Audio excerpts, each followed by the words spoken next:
Battlezone n'est peut-être pas la série la plus connue du jeu vidéo, mais depuis sa création en 1980, elle a permis de nombreuses innovations technologiques et ludiques. Durant ses 4 décennies d'existence, une éternité à l'échelle du jeu vidéo, la série a souvent tenté de se réinventer, avec plus ou moins de succès.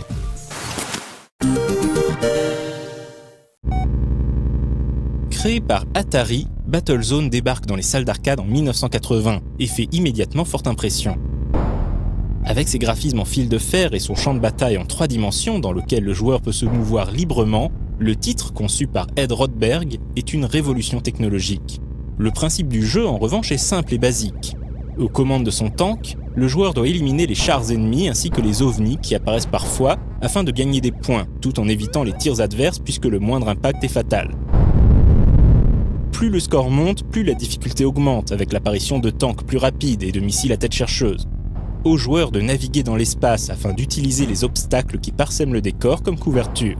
Le jeu n'a pas de fin, le high score est le seul objectif.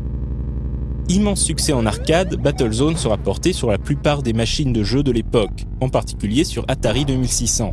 Mais on peut également citer les versions Apple II, Atari ST, Game Boy, Commodore 64 ou ZX Spectrum. Le jeu engendrera également de nombreux clones, comme Stellar 7 de Dynamix ou Robot Tank d'Activision. Battlezone attirera également l'attention de l'armée américaine, qui commandera à Atari une version spéciale du jeu destinée à l'entraînement des pilotes de véhicules de combat Bradley. Cette version, dont il ne reste aujourd'hui plus qu'une seule borne fonctionnelle, est connue sous le nom Army Battlezone ou simplement The Bradley Trainer.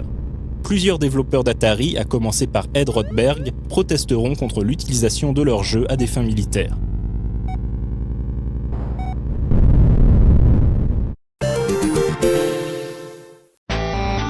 Après 15 ans de portage, Battlezone fait enfin l'objet d'une suite en 1995 sur la Lynx d'Atari. Nommée Battlezone 2000, cette nouvelle version n'apporte en apparence pas grand-chose de neuf à l'original, dont elle reprend même les graphismes en fil de fer. On note la possibilité de personnaliser son tank afin de le rendre plus rapide, plus résistant ou plus offensif, ainsi que le découpage du jeu sous forme de missions, chacune ayant son objectif propre, comme éliminer un certain nombre de tanks ou atteindre un certain score en un temps limité. À peine remarque-t-on la présence d'un scénario, expliquant que le joueur combat en réalité des chars automatisés dont l'intelligence artificielle s'est révoltée contre l'humanité. Mais Battlezone 2000 a un secret. En réalisant une manipulation spéciale sur l'écran de personnalisation du tank, le joueur lance alors un mode de jeu totalement différent, avec des graphismes en couleurs et différents types d'environnements, tempéré, tropical, arctique. Ce mode n'est pas mentionné dans la notice du jeu, et depuis sa découverte, les fans n'ont eu de cesse de s'interroger sur les raisons de sa présence. On peut hasarder une explication. Il semble en effet assez probable que l'arrêt de la commercialisation de la Lynx en 1995 a poussé Atari à sortir le jeu prématurément, et ce mode couleur, encore en cours de développement, a du coup été relégué au tréfonds de la cartouche.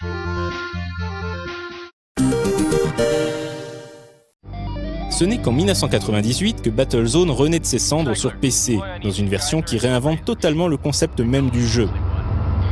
Fini le jeu d'action centré sur le scoring. Battlezone sera désormais un mélange audacieux et ambitieux de simulation de tank, de first-person shooter et de stratégie temps réel.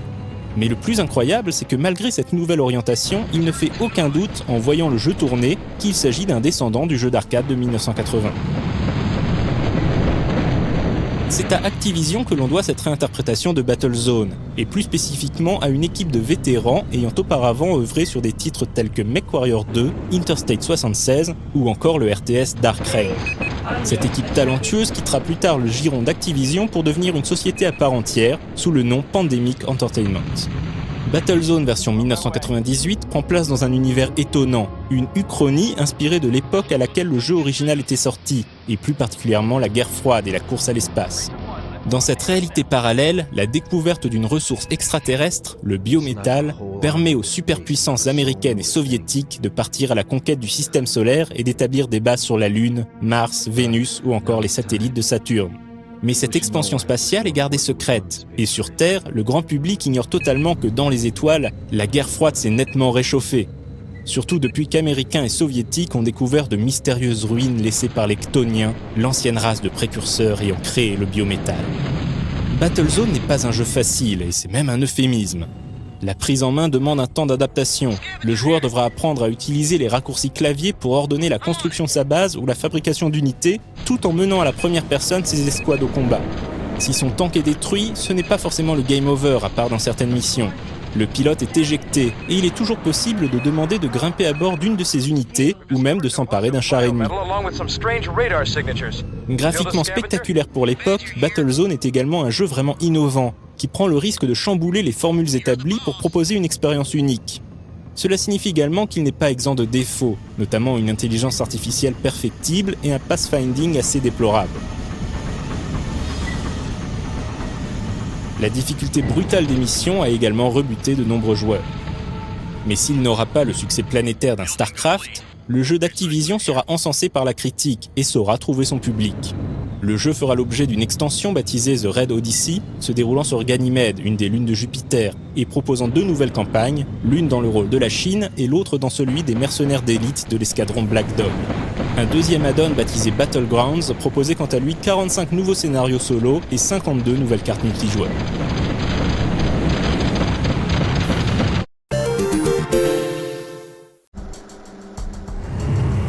Battlezone sera porté sur Nintendo 64 en 1999 par le studio britannique Climax.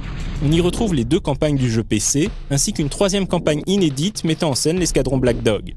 Le jeu inclut également des modes arcade, où le joueur affrontera des vagues de tanks comme en 1980. Ce portage a du mérite et l'adaptation des contrôles à la manette fonctionne relativement bien. Malheureusement, la résolution réduite de la N64 nuit grandement à la lisibilité de l'action.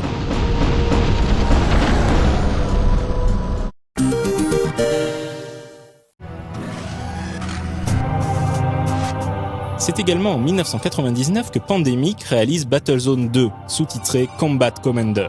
30 ans après les événements du premier Battlezone, les forces américaines et soviétiques ont enterré la hache de guerre et ont formé l'International Space Defense Force, dans le but de défendre le système solaire contre d'éventuelles attaques extraterrestres.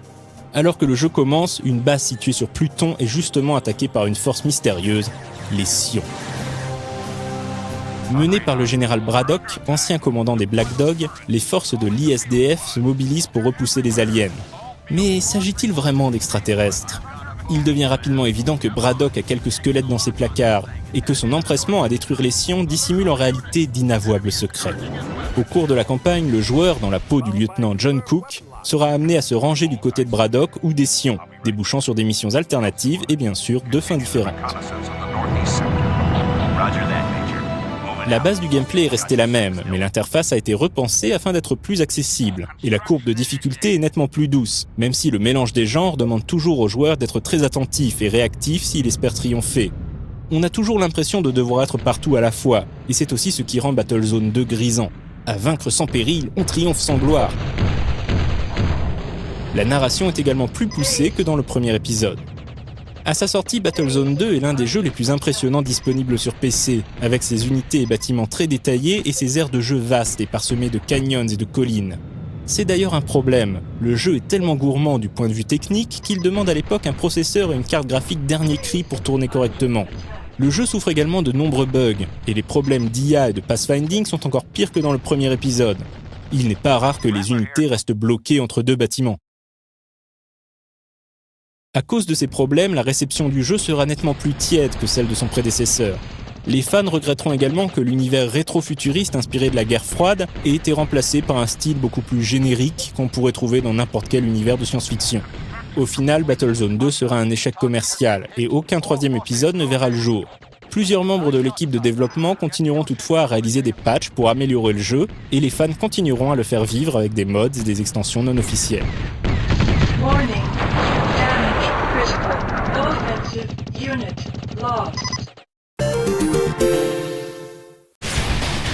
Il faudra attendre 2006 pour voir la sortie d'un nouveau jeu estampillé Battlezone, un nouveau publié par Atari, cette fois-ci sur PSP.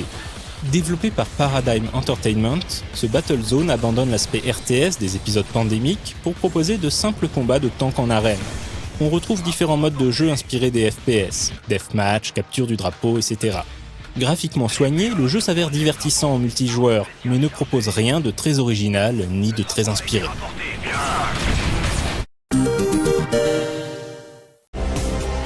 Après un remake du jeu de 1980 sur Xbox Live Arcade en 2008, ce n'est qu'en 2016 que la série Battlezone fera à nouveau parler d'elle. La société britannique Rebellion a en effet racheté la marque à Atari et sorti 2 nouveaux produits dans la foulée.